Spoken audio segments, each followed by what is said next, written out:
Hello guys, तो आज हम एक्सप्लेन करेंगे 2017 में रिलीज हुई एक कॉमेडी एक्शन हॉलीवुड मूवी जिसका नाम है बेवॉच। इस मूवी के मेन लीड में हमें दी रॉक यानी कि ड्वेन जॉनसन के साथ इंडियन एक्ट्रेस प्रियंका चोपड़ा भी देखने को मिली थी। मूवी का ज़्यादातर पार्ट समुद्र के आसपास ही शूट किया गया है, इसीलिए इस मूवी के सीन्स देखने में काफ़ी अमेजिंग लगते हैं। तो बिना किसी देरी के स्टार्ट करते हैं एक्शन से भरी इस हॉट मूवी की एक्सप्लेनेशन। मूवी की स्टार्टिंग फ्लोरिडा के एमराल्ड बे बीच से शुरू होती है। यहाँ हम एक लाइफ गार्ड को एक लड़की की जान बचाते हुए देखते हैं। इस लाइफ गार्ड का नाम है मिच। यहाँ हम मिच के साथ स्टेफनी और सीजे को भी देखते हैं और ये पूरी टीम बेवॉच के नाम से जानी जाती है। मिच अब तक बीच पर 500 लोगों की जान बचा चुका है, इसीलिए वहाँ के लोग उसे काफ़ी पसंद करते हैं। ऐसे ही मिच एक दिन बीच पर जा रहा था तो उसे हंटली क्लब के पास एक बच्चा दिखाई देता है जिसके हाथ में ड्रग्स का एक पैकेट था। मिच के पूछने पर वो बच्चा बताता है कि ये पैकेट उसे बीच के किनारे से मिला है। इस बात से मिच थोड़ा परेशान हो जाता है क्योंकि मिच एमराल्ड बे को ड्रग्स फ्री करना चाहता था, लेकिन ड्रग्स के कारण वहाँ काफ़ी लोग अपनी जान गंवा रहे थे। ये ड्रग्स का पैकेट आखिर आया कहाँ से और वो कौन है जो ये ड्रग्स सप्लाई कर रहा है, मिच इसी के बारे में सोचने लगता है। अगले सीन में हम विक्टोरिया को देखते हैं।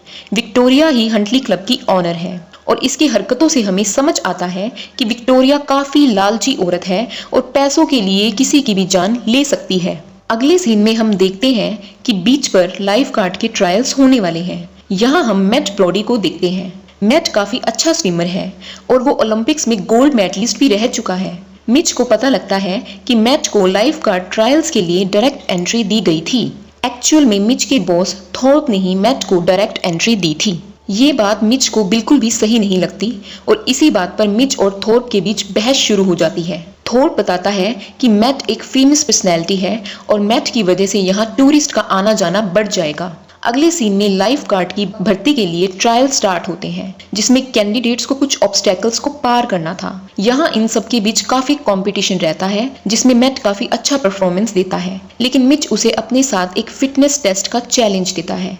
मिच कहता है कि अगर तुमने इस टेस्ट में मुझे हरा दिया तो तुम मेरी टीम में आ सकते हो, लेकिन मैट उस टेस्ट में हार जाता है। तभी समुद्र में से किसी के चीखने की आवाज सुनाई देती है। समुद्र में 2 बच्चे और उनकी मां डूब रही थी। मिच उनको बचाने जाता है। उसके बाद मैट भी एक बाइक पर तेजी से उनके पास पहुंचता है। मैट बिना सोचे समझे समुद्र में कूद जाता है। मैट और मिच मिलकर उन तीनों की जान बचा लेते हैं, जिसकी वजह से बीच पर मौजूद सभी लोग राहत की सांस लेते हैं और उनके लिए तालियां बजाते हैं। इस बात से मिच भी थोड़ा इम्प्रेस होता है और वो मैट को अपनी टीम में शामिल कर लेता है। मैट के अलावा रोनी और समर भी मिच की टीम में शामिल हो चुके थे। तभी वहां विक्टोरिया की एंट्री होती है।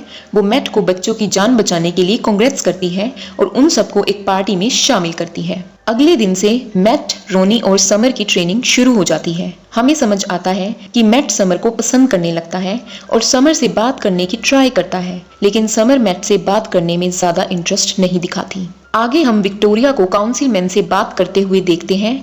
हम देखते हैं कि विक्टोरिया काउंसिलमैन पर गुस्सा कर रही है क्योंकि उसने विक्टोरिया का दिया हुआ काम कंप्लीट नहीं किया था, लेकिन काउंसिलमैन विक्टोरिया को ही धमकाने लगता है। वो कहता है, मैं सबको ये बात बता दूंगा कि तुम इस एरिया में ड्रग्स की सप्लाई करती हो, और ये कहकर काउंसिलमैन वहां से निकल जाता है। सीन यहाँ कट होता है और अगले दिन हम बीच का सीन देखते हैं। समुद्र में अचानक से एक शिप में आग लग जाती है। मिच और उसकी टीम जल्दी से उस शिप तक पहुंचते हैं ताकि शिप पर मौजूद लोगों की जान बचाई जा सके। यहाँ मैट अपनी बेवकूफ़ी की वजह से खुद की जान जोखिम में डाल लेता है।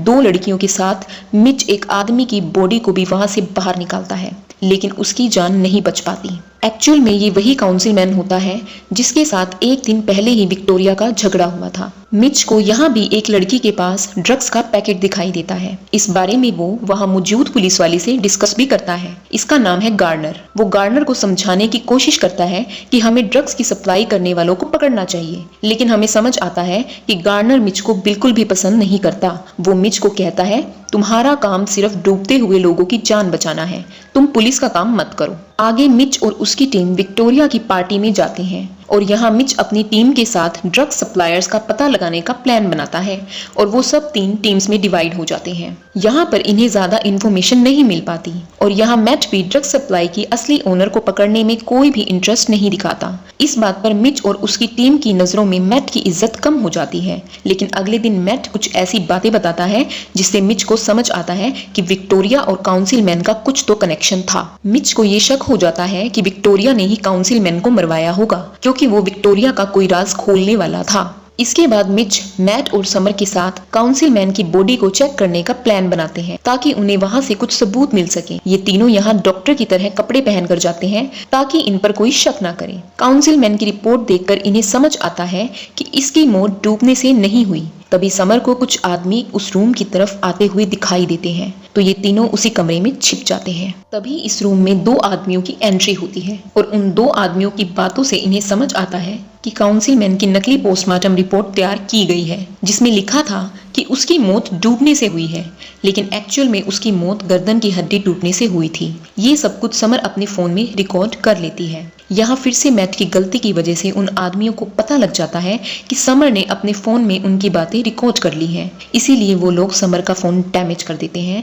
सीन यहीं कट होता है और आगे हम पुलिस स्टेशन का सीन देखते हैं जहां मिच गार्डनर से पूछता है कि उन लोगों के इन्वेस्टिगेशन करने पर कुछ पता लगा या नहीं। लेकिन गार्डनर और मिच का बॉस थोर्प मिच को ही कसूरवार ठहराने लगता है क्योंकि मिच के पास कोई सबूत नहीं था। तो थोर्प उन्हें आगे से ऐसा ना करने की भी वार्निंग देता है। लेकिन मिच और उसकी टीम अभी भी ड्रग सप्लाई करने वालों को पकड़ने में लगे रहते हैं। मैट और मिच को शक हो जाता है कि हंटली क्लब में फिश सप्लाई की आड़ में ड्रग सप्लाई हो रही है, इसीलिए मैट और मिच हंटली क्लब में भी भेस बदलकर पहुंच जाते हैं और मिच का शक सही निकलता है। इन्हें समझ में आता है कि फिश सप्लाई के साथ साथ यहाँ पर ड्रग्स की सप्लाई भी हो रही है। ये देखकर मिच गार्डनर को कॉल लगाता है।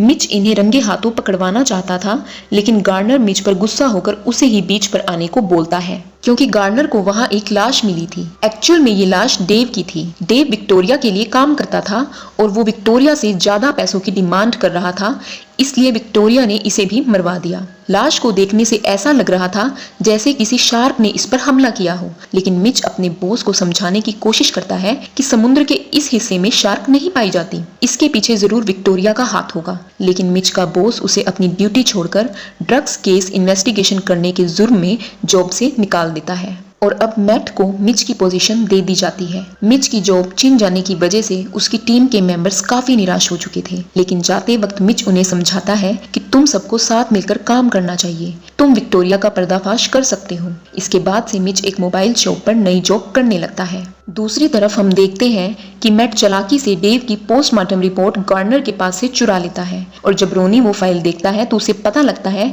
कि ये लाश डेव की है, क्योंकि डेव पहले रोनी के साथ काम किया करता था। यहाँ मैट को सब कुछ समझ में आने लगता है। उसे समझ आता है कि मिच हमेशा से सही बोलता था। काउंसिलमैन का कत्ल भी विक्टोरिया ने ही करवाया था ताकि वो उसका राज न खोल दे, और अब डेव को भी उसी ने मरवा दिया है। आगे रोनी और मैट चोरी से डेव के घर जाते हैं और उसके कंप्यूटर में से रोनी विक्टोरिया का सर्वर हैक कर लेता है। उन्हें समझ आता है कि विक्टोरिया ने डेव की मदद से इस शहर के सभी बड़े लोगों के सीक्रेट पता लगाए और उन्हें ब्लैकमेल करके उनकी सारी प्रॉपर्टी खरीद ली। विक्टोरिया एक्चुअल में पूरे एमराल्ड बे पर कब्जा करना चाहती है, लेकिन इस शहर का एक अमीर व्यक्ति अभी भी विक्टोरिया की बात नहीं मानता।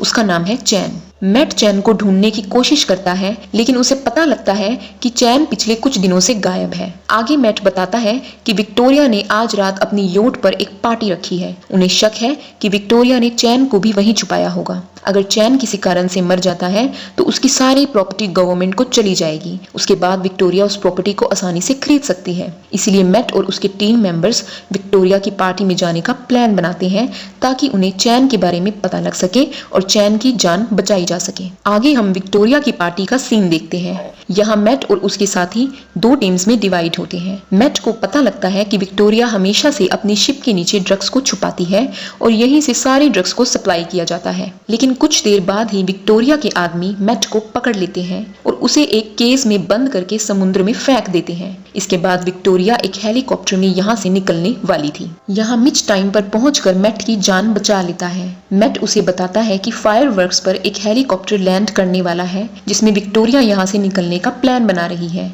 ये सुनकर मिच एक रेडियो डिवाइस के जरिए रोनी से कांटेक्ट करता है और उसे फायरवर्क्स शुरू करने को कहता है। रोनी वहां के फायरवर्क्स को शुरू कर देता है, जिस कारण से हेलीकॉप्टर वहां लैंड नहीं कर पाता। मैट और मिच जल्दी से विक्टोरिया के पास पहुंचते हैं और उसे रोकने की कोशिश करते हैं, लेकिन यहाँ विक्टोरिया मिच को शूट कर देती है और वो मैट को भी मारने वाली थी, लेकिन तभी मिच फायरवर्क के एक बड़े पटाखे की मदद से विक्टोरिया को उड़ा देता है। हम देखते हैं कि विक्टोरिया की बॉडी के कई टुकड़े हो चुके थे। अगले सीन में पुलिसमैन गार्डनर मिच से मिलकर उससे माफी मांगता है। तभी मिच का बॉस आकर उस पर चिल्लाने लगता है, तो मैट उसके फेस पर एक जोरदार पंच मारता है, क्योंकि अब उसकी पोल खुल चुकी थी, क्योंकि वो भी विक्टोरिया के साथ मिला हुआ था।